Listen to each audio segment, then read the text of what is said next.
The vice president says, Jesus Christ, like that. I get to the office early and my boss says, don't take your jacket off. We're going to go to the White House. I've never been to the White House. I mean, as a tourist I had, but I'd never been there like for business. He escorts us in straight into the Oval Office. There's the president, the vice president, the national security advisor, the CIA director, and then my boss and me. The president says, gentlemen, please sit.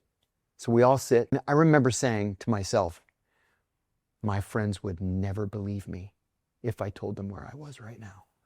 Never believe me. So the president says, well, now what do we do? And then everybody turns and looks at me. And it took me a second. And I said, oh, Mr. President, as you know, Iraqi troops, I have chills right now thinking of it, just remembering it.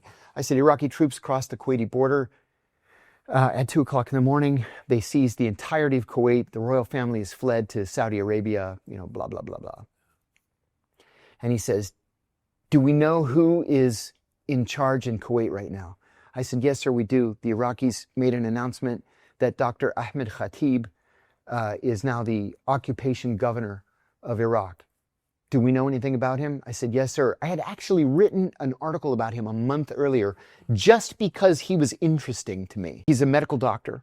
He hates the royal family because his mother was a slave in the household of the royal family. They had slavery until 1955 on the Arabian Peninsula. He trained there as a doctor, but his college roommate was George Habash, and together they founded the Popular Front for the Liberation of Palestine. And the vice president says, Jesus Christ, like that. And the president just goes like this, and he says, gentlemen, thank you. Well, later that afternoon, Margaret Thatcher, famously now, called him. He genuinely didn't know what to do. Yeah. She said, George, now's not the time to go wobbly.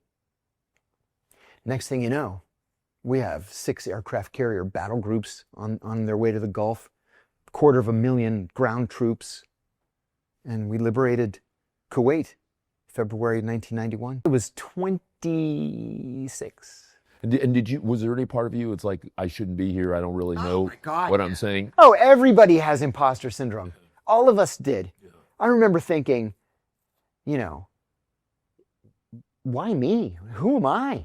I'm just some guy from Pennsylvania. And here I am sitting with the president, telling the president what to do. So why you?